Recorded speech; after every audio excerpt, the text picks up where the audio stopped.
And why did you change from being a journalist to being an actress? I was paying my way through school by doing commercials and things like that, and one just overtook the other. I think sometimes your life seems to choose you a little bit. She made the whole world fall in love with her, then vanished, as if she had never existed.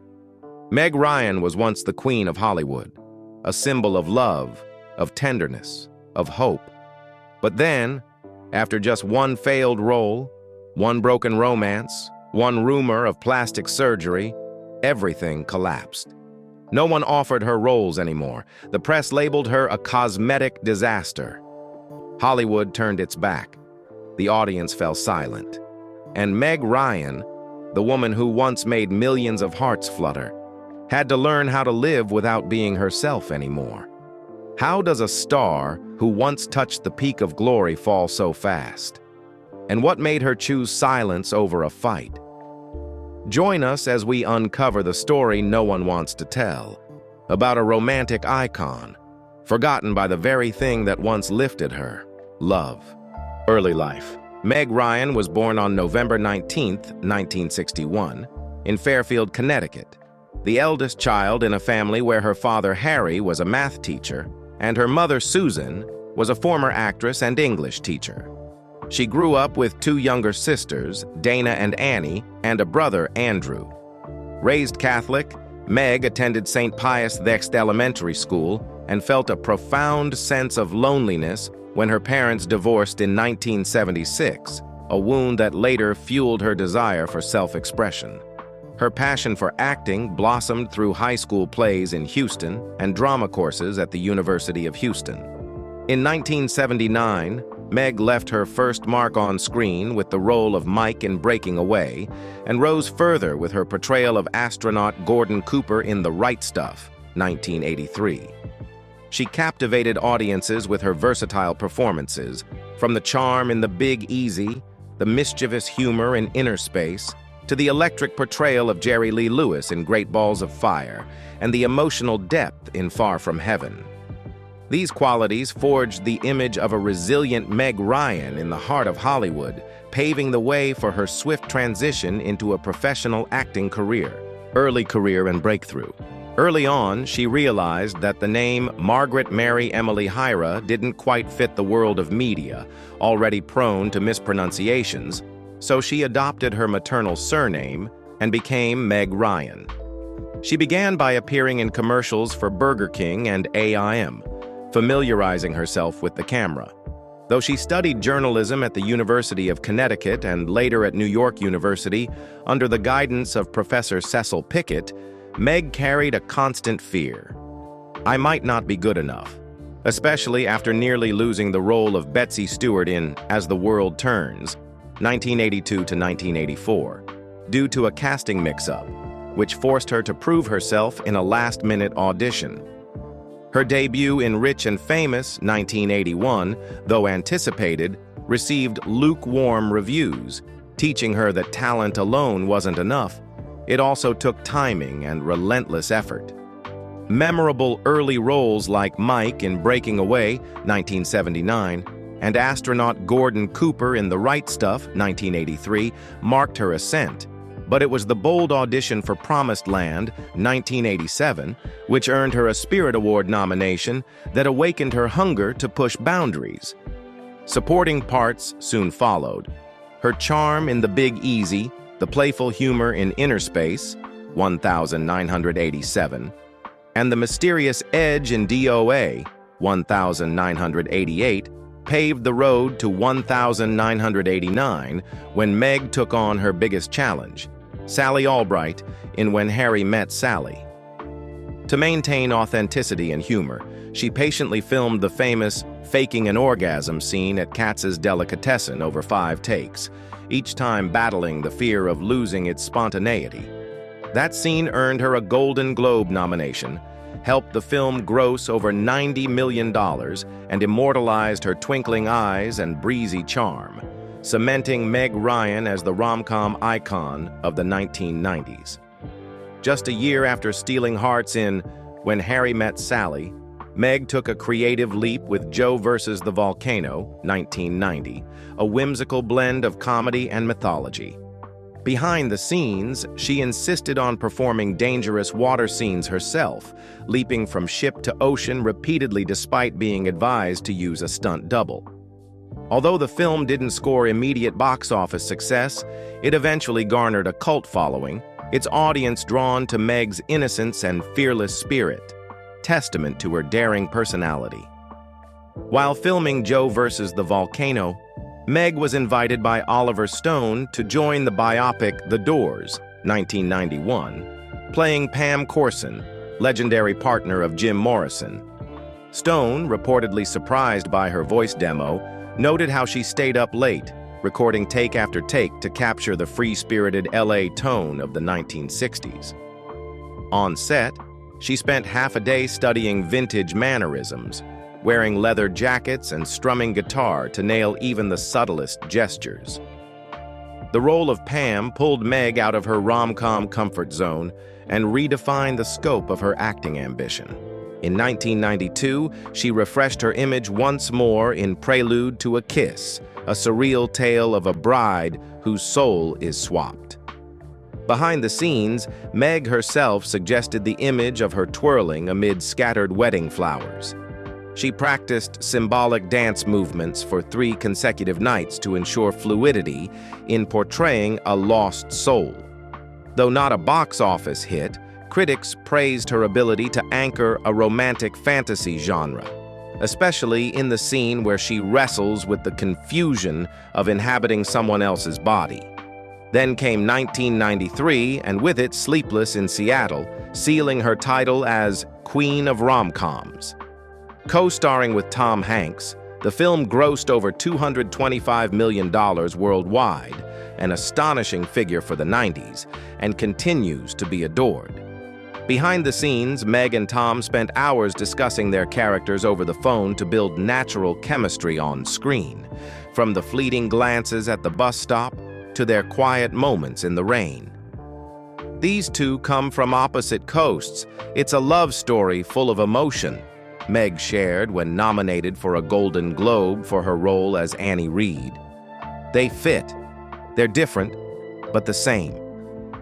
That blend of sincerity, humor, and relatability turned Sleepless in Seattle into a defining benchmark of the rom-com genre, etched into the audience's memory as a timeless love story. Just 2 years later, at the height of her romantic film stardom, Meg took on the role of Alice Green in When a Man Loves a Woman, 1994, the story of a woman battling alcoholism. Director Luis Mandoki once revealed that Meg spent hours consulting with addiction specialists to fully understand the emotional layers of the character, and that during the very first read-through, she cried her heart out in search of the most honest emotional tone. The role earned her a SAG Award nomination and marked a powerful breakthrough into dramatic acting, proving that Meg was far more than just the queen of rom-coms. She was an actress unafraid to tackle the most challenging roles. Refusing to be confined, Meg went on in 1996 to star in the war drama Courage Under Fire, playing naval pilot Captain Kanan, and in 1997, she voiced the titular character in the animated feature Anastasia, expanding her reach to younger audiences. Amid these creative shifts, she never strayed far from her rom-com roots. French Kiss, 1995, Addicted to Love, 1997, and City of Angels, 1998, were all released to impressive box office numbers. In 1998, Meg Ryan and Tom Hanks reunited for the romantic comedy You've Got Mail, marking their third collaboration as Hollywood's golden duo. The film grossed over $250 million worldwide, more than the previous two combined. Acting alongside her most compatible screen partner, Meg earned another Golden Globe nomination for Best Actress in a Comedy or Musical, her most recent major nomination to date. In an interview with Sleepless in Seattle producer Gary Foster, Meg reflected on working with Hanks. "He's so easygoing. He listens. He supports others. He never wants drama. I feel the same. We were really just there to have fun. It was meant to be a creative experience, and there's no reason to overdo it." This effortless chemistry, combined with Nora Ephron's witty script and the romantic autumn setting of New York City, helped You've Got Mail not only achieve commercial success, but become one of the most beloved rom-coms of the 1990s. Being chosen as the voice of the lead in Anastasia, 1997, marked an exciting milestone in Meg Ryan's career as she reached a new generation of younger viewers and showcased her versatility. To capture a voice both bright and emotionally resonant, Meg spent hours in the recording studio, striving to strike a balance between classical purity and modern warmth. The success of Anastasia not only expanded her influence beyond live action, but also confirmed Meg's readiness to take on any genre, romantic comedy, drama, or animation. Entering the 2000s, after a string of major successes, Meg's career began to plateau with films that received mixed reviews. Proof of Life and Hanging Up, 2000, barely broke even. And while Kate and Leopold, 2001, was filled with romantic moments, it failed to deliver the same impact as her earlier work. This period marked a downturn in her film journey, ushering in a wave of personal turbulence and leading to an extended hiatus before Meg re-emerged as a director.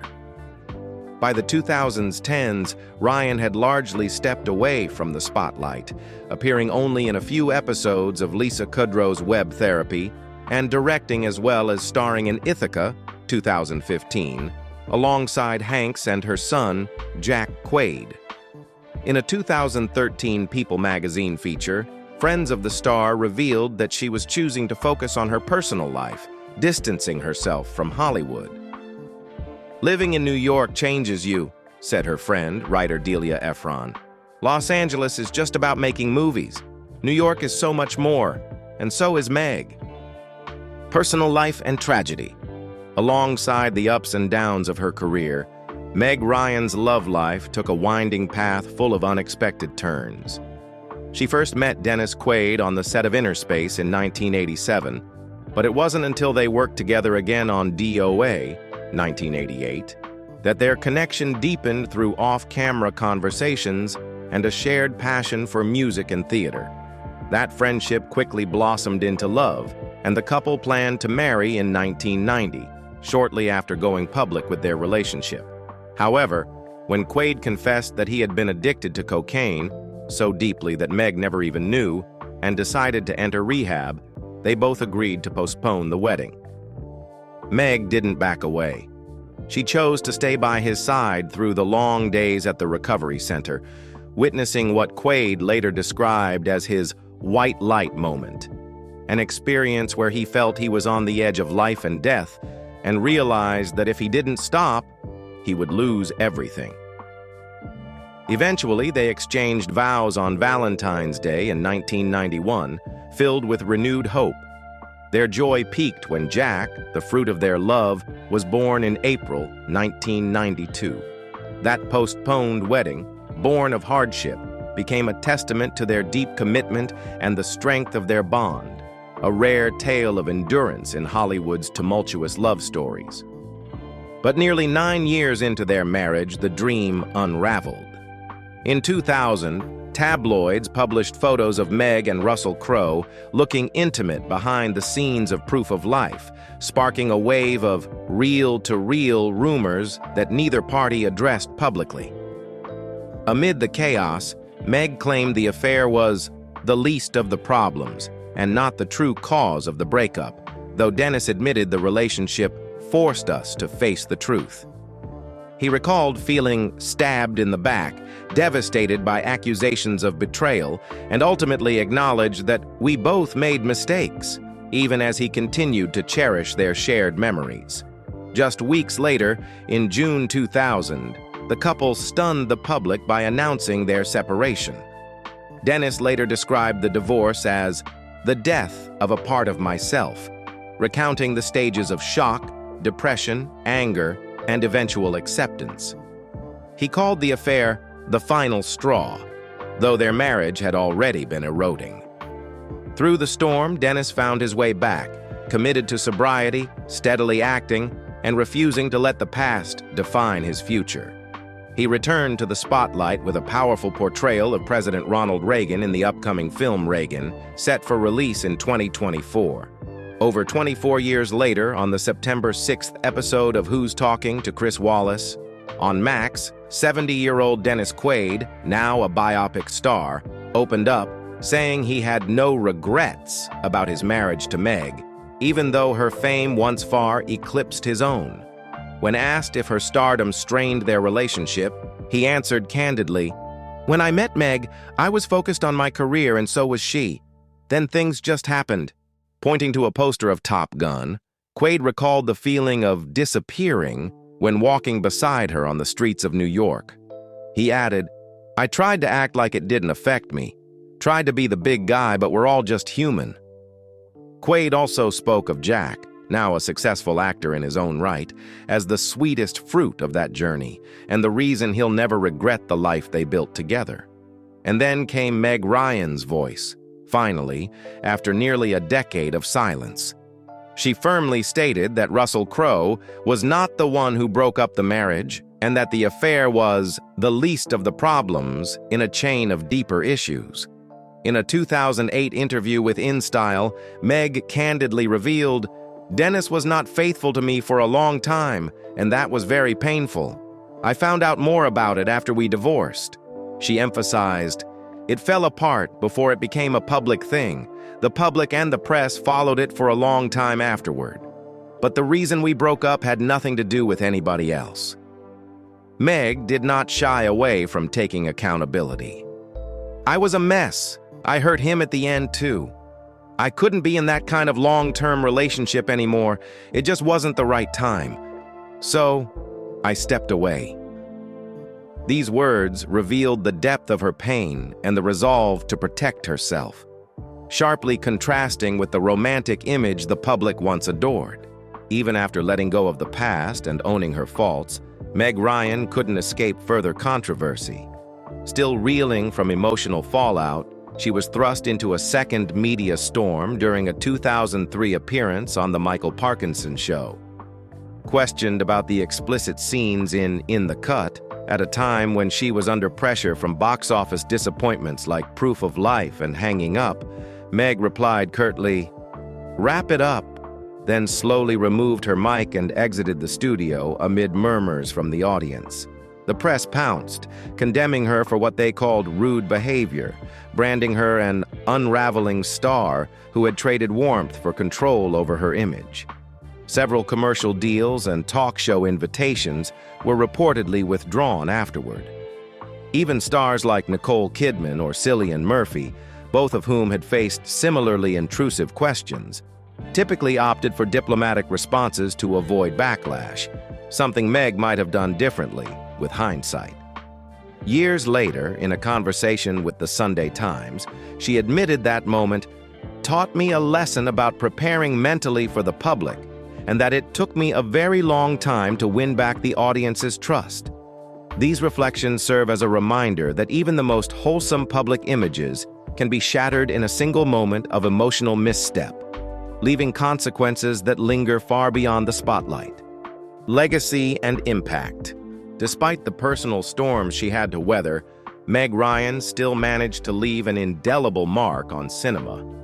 She received 3 Golden Globe nominations for Best Actress in a Comedy or Musical, for her roles as Sally Albright in When Harry Met Sally, Annie Reed in Sleepless in Seattle, and Kathleen Kelly in You've Got Mail, a testament to her profound influence on the romantic comedy genre.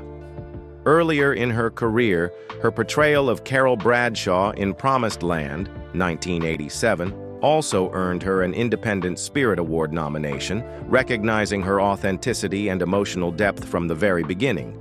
But what audiences remember most isn't the awards. It's her instinctive ability to connect with sincerity. Nora Ephron, who wrote When Harry Met Sally, once revealed that she crafted the character of Sally in Meg's voice, funny, warm, and full of hope.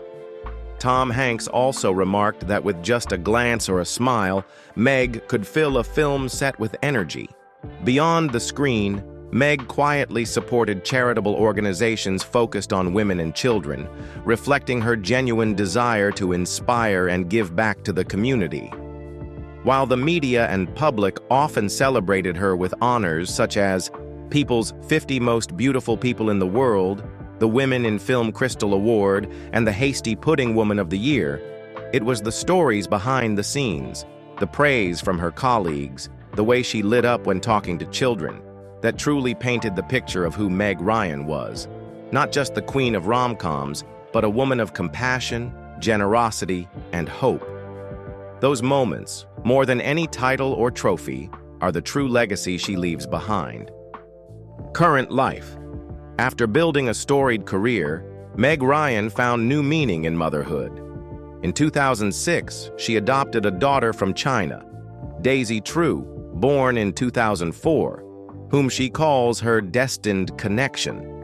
In a rare interview with the Sunday Times, Meg shared, "I always thought I would adopt, and there were times when I was on the verge. But maybe it was meant to be with Daisy. I don't know why the events aligned to bring us together, but it's perfect." She spoke with pride about watching her daughter chase her dreams. "My daughter's studying English literature at this university now, but hopefully one day she'll go to Bath, as if love for England runs in the blood." In December 2023, during an interview with Glamour, Meg reaffirmed, "I believe in miracles because of our relationship. We were meant to be." Now, when looking back at her journey with both children, Jack Quaid, born in April 1992, and Daisy True, adopted in early 2006, Meg shared that every day, she asks herself 3 questions to ensure her kids are living their best lives. Are they inspired? Are they happy? Are they safe?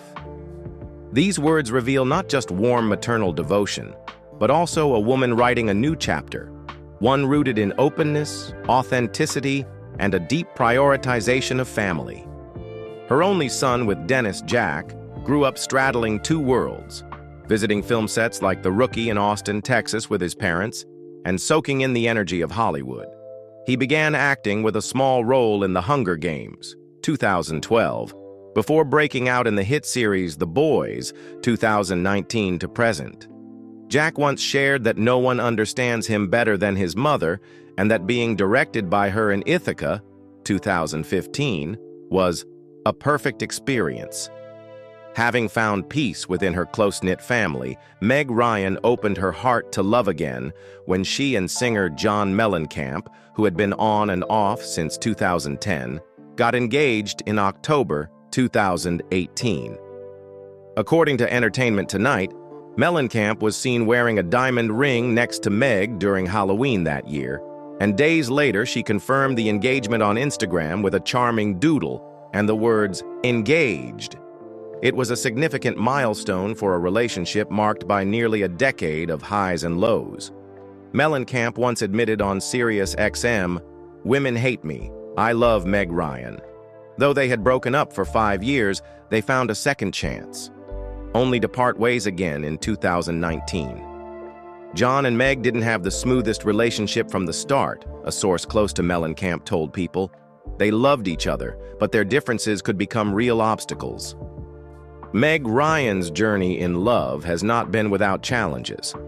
At times, she seemed ready to commit for life, but in the end, she let go of every relationship to reclaim peace and a deeper happiness within herself.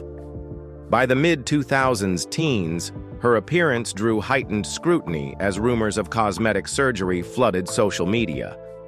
Meg Ryan offered a short, pointed response: "Let it go." In a December 15th interview with the Sunday Times, she emphasized that cosmetic procedures, whether Botox or a nose job, are personal choices, so long as they're done safely and moderately, and that there's no reason for people to keep speculating. She believed the only true taboo was invading others' privacy, asserting instead that fans should care about the fact she was thriving. Previously, in a conversation with Io Donna, Meg had also spoken about aging as a privilege. "I cherish my age. Now what matters more is saying what I mean instead of pleasing others." She admitted to feeling almost liberated by shedding that layer of concern from her life. And with that candor, Meg once again affirmed her right to beauty and authenticity on her own terms.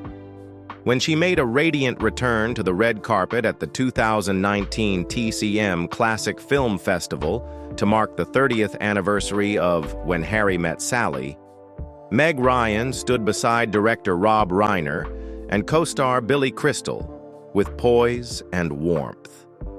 Though she's maintained a low profile, she continued to shine in a shimmering black outfit at the 2021 AMFAR Gala in Los Angeles. In 2023, she appeared alongside longtime friend Michael J. Fox at the premiere of his documentary Still in New York. Now living in West Village with her 2 children, Jack stopping by between projects, and Daisy currently attending Smith College, Meg enjoys quiet mornings walking her daughter to school, afternoons spent writing scripts, and evenings chatting with friends or joining intimate acting workshops. In an October 2023 interview with People, she opened up about her decision to step away from the spotlight. "I took a long break because there were so many other aspects of the human experience I wanted to explore. It's nice to think of acting as a job, not a lifestyle." Soon, she's set to return with the romantic comedy What Happens Later, in which she stars, directs, and co-wrote the screenplay. The film follows 2 ex-lovers stranded overnight in a snowbound airport, slated for theatrical release on November 3rd. In 2024 and 2025, Meg has continued to quietly attend smaller film award events, lead acting workshops in New York, and support charitable initiatives for women, proof of her enduring, thoughtful journey far beyond the fame that once defined her. After everything, Meg Ryan's journey, from the dazzling heights of Romcom fame to personal heartbreak, and finally to quiet peace as a mother and independent filmmaker, has shown us the power of being true to oneself and cherishing what truly matters. She has taught us that after every fall, it's still possible to find faith again and rise stronger. Thank you for joining us through this emotional and inspiring story. What moment in Meg Ryan's life or career left the deepest impression on you? Share your thoughts below, or simply comment, "Love Meg Ryan," so we know you're someone who truly cares about her journey too. And don't forget to subscribe to our channel so you won't miss any of the fascinating and unexpected stories of the legends you love.